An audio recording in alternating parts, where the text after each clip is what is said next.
So yeah, anyway, we got picked up again. In the mix, though, I mean, now we got a third season of Newlywed Game. Okay, another 175 shows, but we're not tired of it because we all, at this point, we had honed it down to we're still all the same people, all working together, except we're doing Dating Game and Newlywed Game, and we also had picked up a show called Camouflage, which is a much more traditional game show. Which, again, I don't want to waste the whole 9 hours here on Chuck Barris Productions, but it was simply remember Highlights magazine when you were a kid, and you'd have to find finding an object in a picture. Right.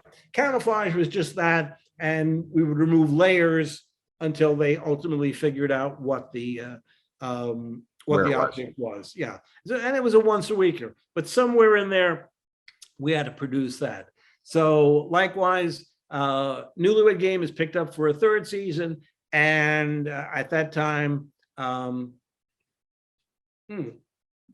excuse me, Chuck had come up with a show called 3's a Crowd. Okay, and this sounded like a good idea. It was a husband, a wife, and the husband's secretary. A little bit sexist. Only it's the 70s. Yeah, 70s. I don't think there was one show where we had a wife and a secretary, which again, today we would definitely do it. But yeah, back then. So husband, wife, and it was the premise presumably was who knows the husband better, the secretary or the wife. And the show worked best, obviously, when the secretary not only knew the husband better, but we found out that there was something going on between the husband and the secretary, and there was hair pulling. Now, again, the pool of contestants, we pulled a lot of former Newlywed Game couples because you could do more than one show. We got as many people as we could, and the show just got the worst publicity you've ever seen because we were basically breaking up marriages on the air. That's the way it came across to people, and the ratings plummeted. Now, as someone who worked on the program, do you feel that was true? Let me actually say this. There's a quote in a book that I can show you later where Jim Peck says that I think it was 12 divorces or something like that. Good for Jim. I would not be surprised. Sure. Yeah. And Jim, by the way, underrated host. Jim did a very nice job on that show. Jim is very what they call white bread. I don't know what that even means anymore, but white bread host. I think he was Canadian, like most game show hosts. We did another show together, another relationship show, but he never achieved the status that he deserved. He was very good. And he did a great job on that show because it was a tough show, like Newlywed Game. You had to manipulate and know when to go in and when to stay out. And bad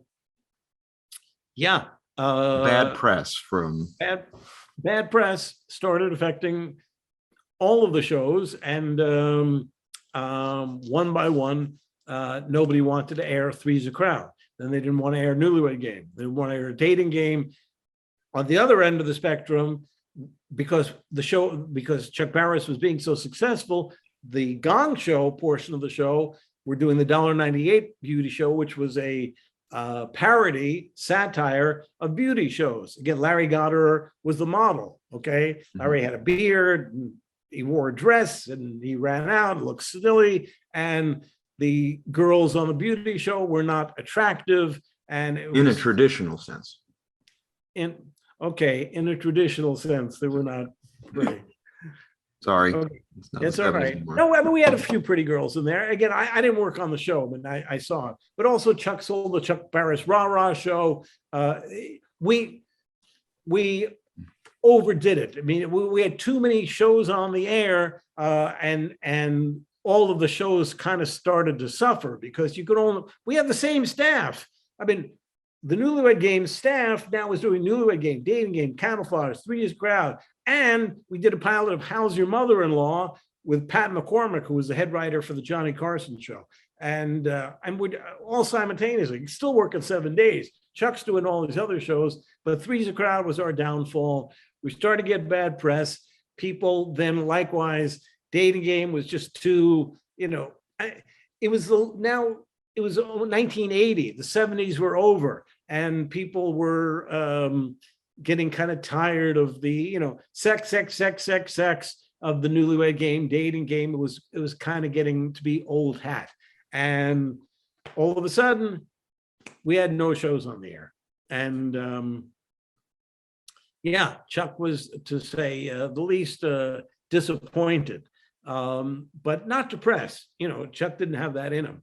So all of a sudden, we were all out of work. I'm probably jumping over a lot of stuff, but I got to move on, or we'll never get through this interview. And in 1980, so I'm out of work, and my girlfriend and I were doing some mountain climbing. Make a long story short, I fell. I had a craniotomy, and I was in the hospital for months. When it came out, my face was all black and blue, and I was, but I was okay. I had seizures, but I had to get back to work. I had to get the rent, and nobody would hire me. I mean, again, this purple-looking guy, and out of nowhere, even though he had no shows on the air, I get a call from Chuck Barris saying he's going to do another pilot, and it's called $1 a Second. I said, okay, it's $1 a second, and it's with Bob Eubanks. Great. I said, so I just finished working with Bob. And the only reason Chuck hired me was because he knew nobody else was hiring me because of the way I looked. And Willie Stein, who was just coming off a failed show, it was called the David Letterman Show. It was on in the morning, and it just tanked. It was not a good show. Although Dave, I think, went on to better things. I've heard that. And so anyway, I had never done a stunt show before. Bob had never done a stunt show before, but he had done many shows like it. I mean, meaning all sorts of a diversity of shows, but not that precise of a stunt show. So we didn't know what we were doing. It's on YouTube. Somebody can watch it. I'm not going to talk about it other than I didn't know what I was doing, but I did my best, and the show did not sell. So once again, was out of work. And that was it. I mean, at that point, Chuck basically closed up offices. He had bought a lighting company that went on, and Chuck had married. It's funny. I mean, in Confessions of a Dangerous Mind, Drew Barrymore plays his wife, and the way they set up the marriage between, or how they met, was not really true. I mean, Robin, who he calls Red, red hair. Robin worked in accounting. Beautiful girl. I grew up with her in Englewood Cliffs. She lived in Englewood a few blocks away, so I knew her anyway. Beautiful girl, but she was in accounting. And I told you, Chuck never came down, but all of a sudden, Chuck kept walking past our offices, and he would go to accounting all the time. And then he started dating Robin, and they got married very quickly. And it was a successful marriage for quite some time. Anyway, that's about it for Chuck Barris, other than any questions that you might have. One thing I did want to ask, because then we'll talk about Meryl Heater in a little bit, but you came to LA wanting to be a writer, and now you're working primarily on game shows, relationship shows. How did you feel about that? Were you happy that you were in this type of work? Were you thinking this is going to be a stepping stone to something else that's not game show related? What were your plans, if any, at that time? Yes, I still, again, because I knew I could write short stories. And again, I was pretty bad at writing Newlywed Game questions. Dating game questions I could write. They were easier for me. But still, that whole question format, part of it was I didn't want to do it.